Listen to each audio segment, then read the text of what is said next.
Good morning, 2AC. Sorry I can't be here today, but I just wanted to leave you a little recording so you understand what the expectations are for today. You're gonna be reading, paragraphs 12 to 18, which is from pages 11 to page 14. Already found a typo. It's good to do this. You're then going to complete the Read the Rainbow task and then finally end with a tone written response using your quote integration techniques that you used or learned last class. If for some reason you didn't complete that last class or you were absent, you need to make sure that you do that document first. So today you'll be identifying and labeling uses of rhetorical devices, analyzing their impact on the message of the text, and you'll demonstrate a clear understanding of how tone, discussing how specific words, punctuation, connotation, denotation, and sentence structure in King's letter show the author's attitude on the subject and audience to help convey his message.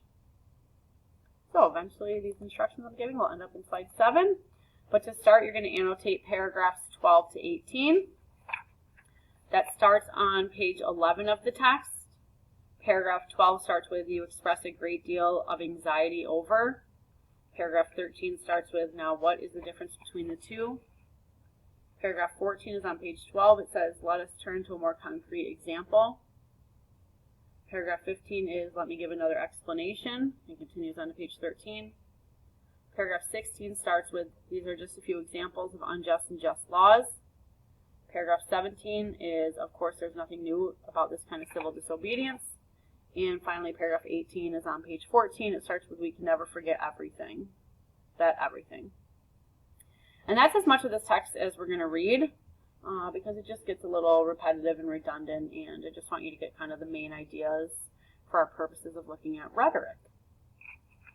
So you'll annotate these paragraphs, so you'll read on your own and complete either the swap, highlighting a sentence, word, or phrase that are impactful, or a little gem, which is underlining a little gem, something that stands out for whatever reason from each paragraph.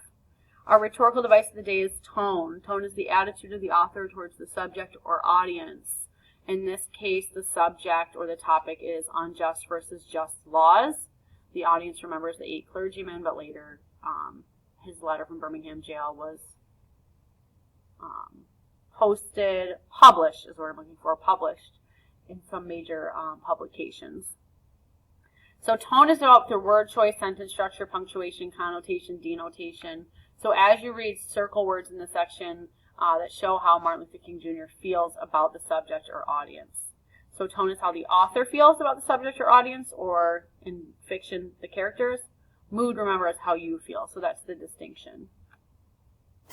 Next, you're going to go to module week 32 and open the Read the Rainbow letter, para 12 to 18.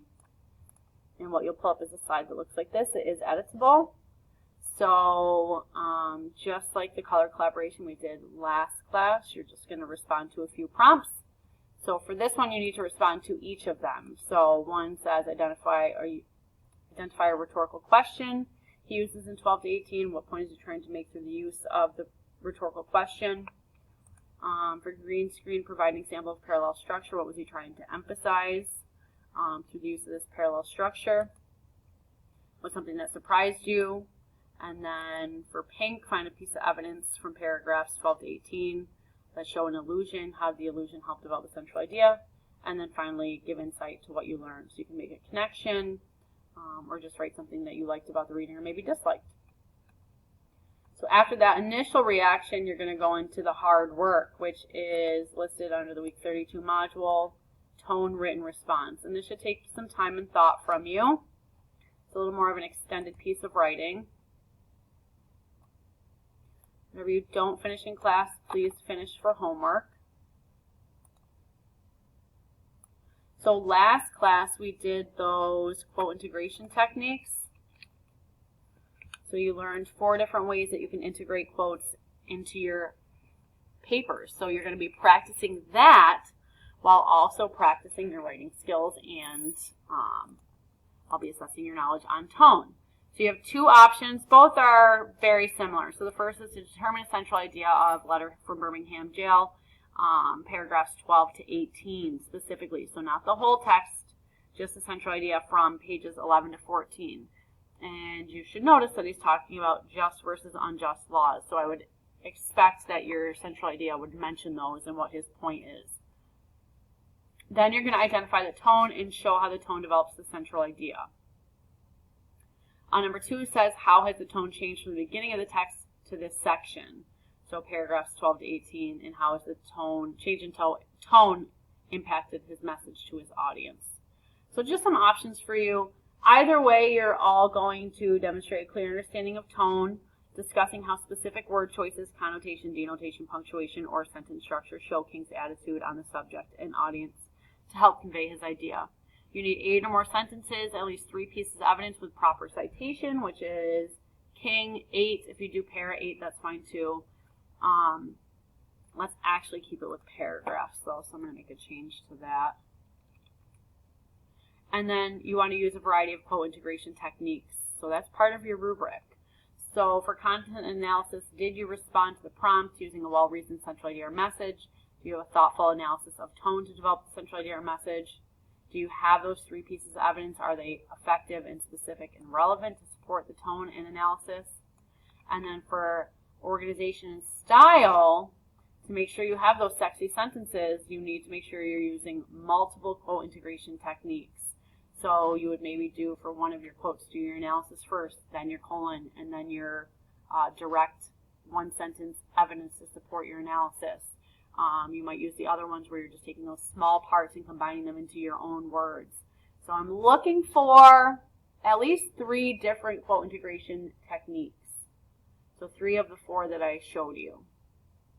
And then finally, do you have a control of conventions with infrequent errors?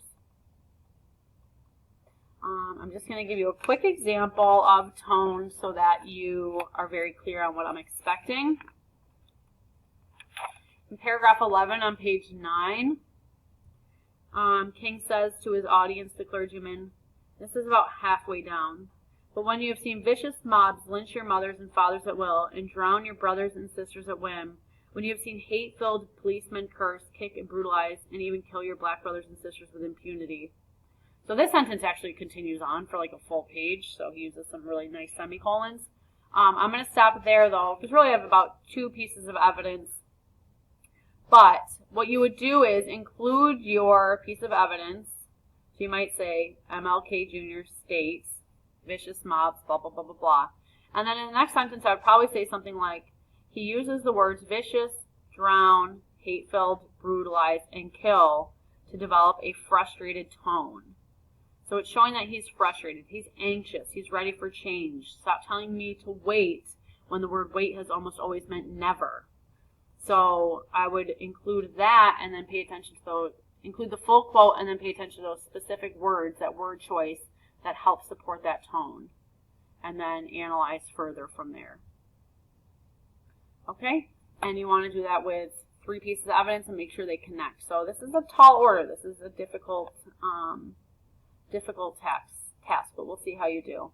If you have any questions, please inbox me because I won't be here until 3rd block on Thursday.